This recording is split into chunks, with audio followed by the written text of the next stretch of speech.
Et si la Chine n'était plus le pays le plus peuplé du monde? Et si sa puissance future n'était pas assurée par des tanks ou des satellites, mais par des berceaux vides?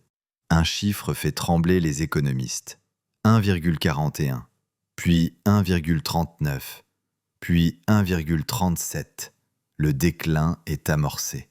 Mais que cache réellement la démographie chinoise? Simple ralentissement ou bombe à retardement silencieuse?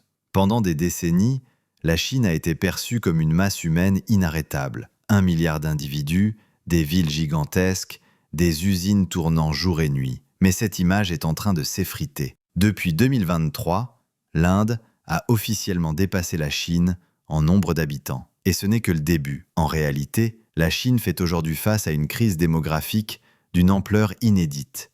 Moins de naissances, une population qui vieillit à vitesse grand V, un nombre de femmes en forte baisse, et des jeunes qui, de plus en plus, refusent de faire des enfants dans un système qu'ils jugent étouffant. Dans cette vidéo, tu vas découvrir les chiffres réels de la démographie chinoise, les causes profondes de cette situation, les conséquences géopolitiques et économiques à venir, mais aussi les réponses du gouvernement chinois, parfois surprenantes, voire inquiétantes. Reste bien jusqu'à la fin, car ce qui se joue en Chine aujourd'hui n'a rien d'un cas isolé, c'est peut-être un avant-goût de ce qui attend toute l'humanité demain.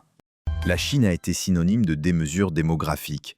Avec plus d'1 milliard d'habitants dès les années 1980, elle symbolisait à elle seule la surpopulation mondiale. Ce stéréotype a façonné les imaginaires, les discours politiques et même les politiques internes. Mais aujourd'hui, cette image est dépassée. En 2023, un tournant historique a eu lieu. L'Inde a officiellement dépassé la Chine pour devenir le pays le plus peuplé du monde.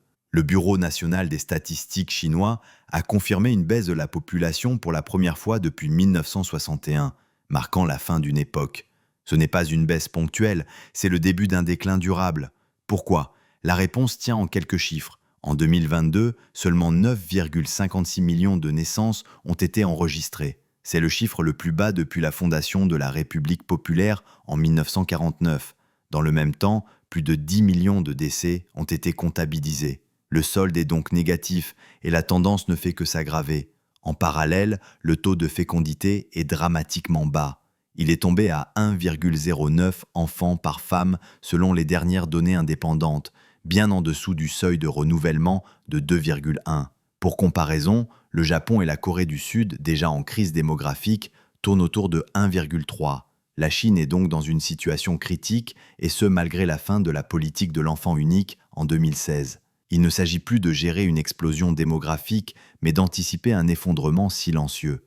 Car une population vieillissante, sans relève, signifie moins de main-d'œuvre, une pression croissante sur les systèmes de retraite et une économie de plus en plus fragilisée. Ce renversement pose une question fondamentale.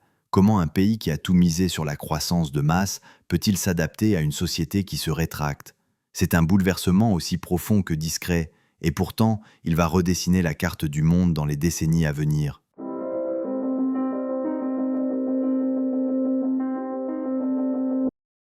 Pour comprendre la situation actuelle, il faut revenir à l'une des décisions les plus controversées du XXe siècle, la politique de l'enfant unique, instaurée en 1979.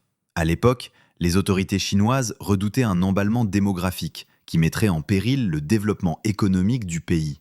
Résultat, pendant plus de 3 décennies, chaque couple n'a eu le droit d'avoir qu'un seul enfant, sous peine de sanctions financières, sociales, voire professionnelles.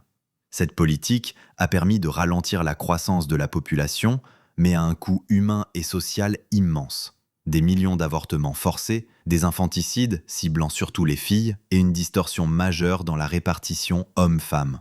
Aujourd'hui, on estime qu'il manque environ 30 millions de femmes en Chine, conséquence directe de ce contrôle brutal des naissances. Mais surtout, cette politique a produit une génération unique, sans frères ni sœurs, surnommée les petits empereurs. Une génération choyée, mais aussi écrasée par les attentes. Et désormais, ce sont eux qui doivent s'occuper seuls de 2 parents vieillissants et parfois de 4 grands-parents. Cette pyramide inversée crée une pression sociale et financière insoutenable. L'âge médian en Chine augmente rapidement. En 2023, il dépasse les 39 ans, alors qu'il était de 22 ans en 1980. D'ici 2050, plus d'un tiers de la population sera âgée de plus de 60 ans.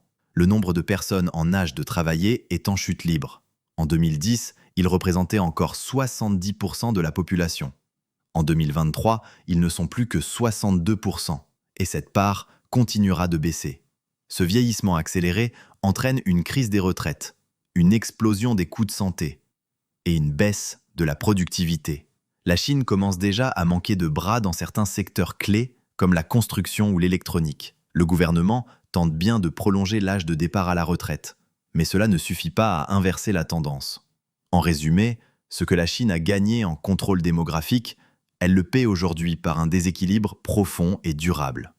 Et cette bombe à retardement social est désormais impossible à désamorcer sans réforme radicale. Au-delà des chiffres globaux, ce sont les comportements individuels qui confirment le malaise profond. Depuis une décennie, la société chinoise évolue à une vitesse vertigineuse, bouleversant les repères traditionnels. Et cela se ressent directement dans la démographie. D'abord, un fait marquant, les Chinois se marient de moins en moins. En 2022, la Chine a enregistré son plus bas taux de mariage depuis 1986.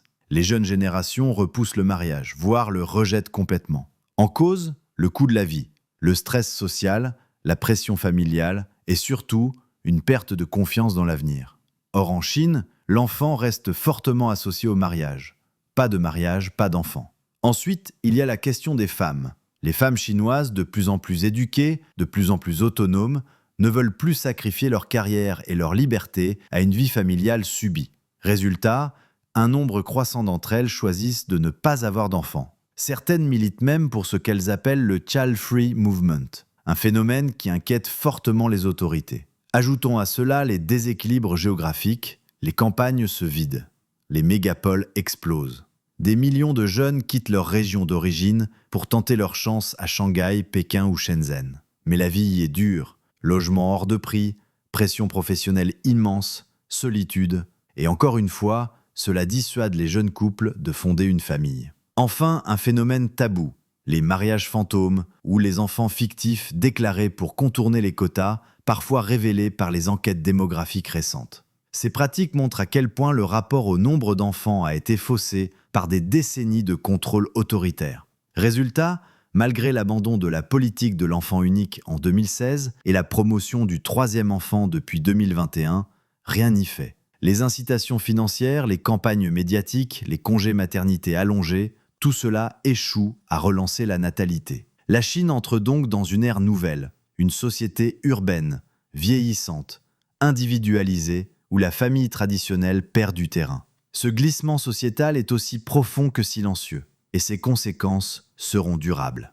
Au-delà des chiffres globaux, ce sont les comportements individuels qui confirment le malaise profond. Depuis une décennie, la société chinoise évolue à une vitesse vertigineuse, bouleversant les repères traditionnels, et cela se ressent directement dans la démographie.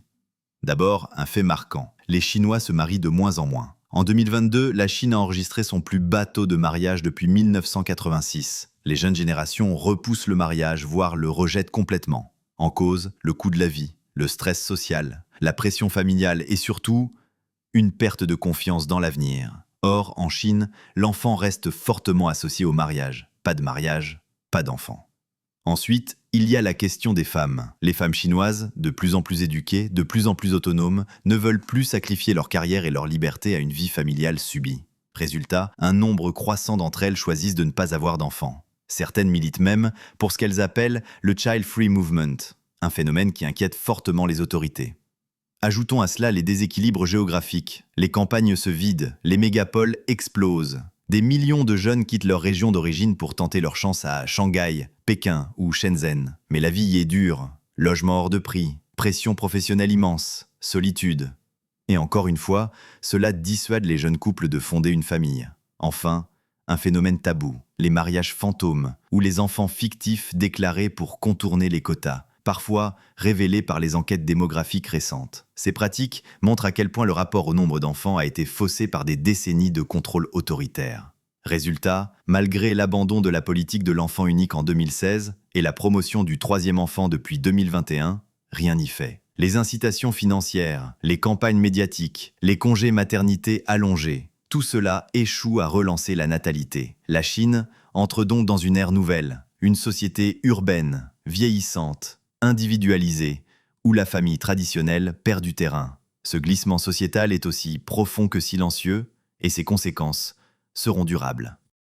Pendant des décennies, on a cru que la force de la Chine résidait dans ses millions de bras, sa jeunesse innombrable, sa population sans fin. Mais cette certitude vole en éclats. La Chine vieillit, elle décline, non pas par guerre, famine ou effondrement brutal, mais par choix collectif de ne plus faire d'enfants. Ce retournement n'est pas seulement économique, il est culturel, social, presque philosophique. Il raconte un malaise plus profond, celui d'une génération qui ne veut plus sacrifier son avenir à une course à la croissance, qui doute, qui attend autre chose. Et ce mystère ne concerne pas seulement la Chine, car la Corée, le Japon, la France, l'Allemagne suivent la même pente. Peut-être que ce que nous voyons aujourd'hui, ce n'est pas une exception chinoise, c'est un miroir tendu à l'humanité tout entière.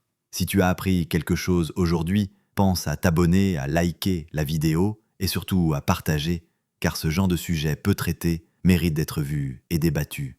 Et dis-moi en commentaire, est-ce que tu penses que la Chine est en déclin ou en pleine métamorphose? Et plus largement, est-ce qu'un monde avec moins de naissances, c'est une bonne nouvelle ou un danger pour l'avenir?